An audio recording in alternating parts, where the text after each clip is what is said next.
जय हिंद। आपका स्वागत है हमारी इस खास वीडियोस की सीरीज में।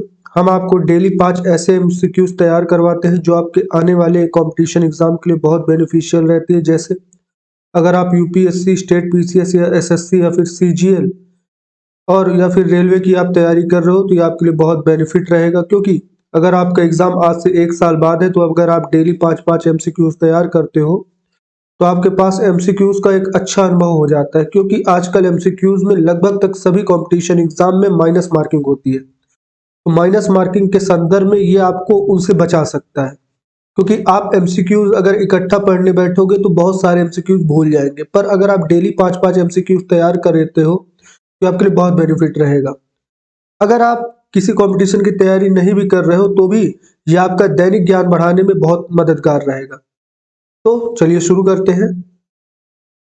भारत में न्यायिक प्रणाली के संबंध में निम्नलिखित कथनों पर विचार करें। पहला, उच्च न्यायालय सर्वोच्च न्यायालय के अधीनस्थ न्यायालय है। दूसरा, सर्वोच्च न्यायालय द्वारा घोषित कानून भारत के सभी स्तरों पर, सभी न्यायालयों पर और साथ ही सभी संघ और राज्य सरकारों द्वारा बाध्यकारी हो जाता है। तीसरा, संविधान के अनुच्छेद 129 और 142 के तहत सर्वोच्च न्यायालय को स्वयं सहित भारत में किसी भी अदालत या मानना करने के लिए किसी को भी दंडित करने की शक्ति प्रदान की गई है।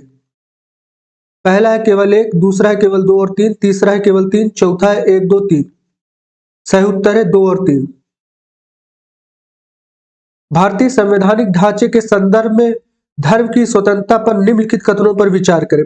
पहला, सर्वोच्च न्यायालय धर्मांतरण के बारे में नर्म दृष्टिकोण रखता है, चाहे उनका आधार कुछ भी हो, किसी के मौलिक अधिकार के रूप में लेते हुए। दूसरा पॉइंट है, संविधान प्रत्येक व्यक्ति को धर्म की अयोग स्वतंत्रता की गारंटी देता है। पहला ऑप्शन केवल 1, दूसरा केवल 2, तीसरा दोनों और चौथा कोई भी नहीं। सही उत्तर है कोई भी नहीं। सुप्रीम कोर्ट ने हमेशा जबरन धर्मांतरण के खिलाफ आगाह किया है और कहा है कि आरटीआई 25 के तहत धर्म के प्रचार का अधिकार किसी को जबरन धर्मांतरण करने का अधिकार नहीं देता, इसलिए कथन एक गलत है। अनुच्छेद 25 अंतःकरण और स्वतंत्रता, पेशे, आचरण और धर्म के प्रचार की स्वतंत्रता, लेकिन स्वास्थ्य, नैतिक और सार्वजनिक स्वास्थ्य के अधीन है, तो अतः कथन 2 गलत है। भारत का संविधान आपको किसी भी धर्म का प्रचार करने और किसी भी धर्म को अपनाने की स्वतंत्रता तो देता है, लेकिन किसी को जबरन धर्मांतरण करने की आजादी नहीं देता, तो अतः ये दोनों कथन गलत है। भारतीय स्वतंत्रता संग्राम के दौरान रॉलेट एक्ट ने लोकप्रिय आक्रोश को जगाया। यह क्वेश्चन यूपीएससी प्रीलिम 2009 में आया था। पहला, इसने धर्म की स्वतंत्रता को कम कर दिया। दूसरा, इसने भारतीय पारंपरिक शिक्षा को दबा दिया। तीसरा, इसने सरकार को बिना मुकदमे के लोगों को कैद करने की अधिकृत किया। चौथा, इसने ट्रेडर यूनियन की गतिविधियों पर अंकुश लगाया। तीसरा ऑप्शन सही है, इसने सरकार को बिना मुकदमे के लोगों को कैद करने के लिए अधिकृत किया। Rowlatt act sir Sydney Rowlatt की अध्यक्षता में राजद्रोह समिति की सिफारिशों पर पारित किया गया था। भारतीय सदस्यों के एकजुट विरोध के बावजूद इस अधिनियम को शाही विधान परिसर में जल्दीबाजी में पारित कर दिया गया था। इसने सरकार को राजनीतिक गतिविधियों को दबाने के लिए भारी शक्ति दी गई और 2 साल तक बिना मुकदमे के राजनीतिक कैदियों को हिरासत में रखने की अनुमति दी, तो अतः विकल्प सी सही है। यूपीआई भुगतान के बारे में निम्नलिखित कथनों पर विचार करें।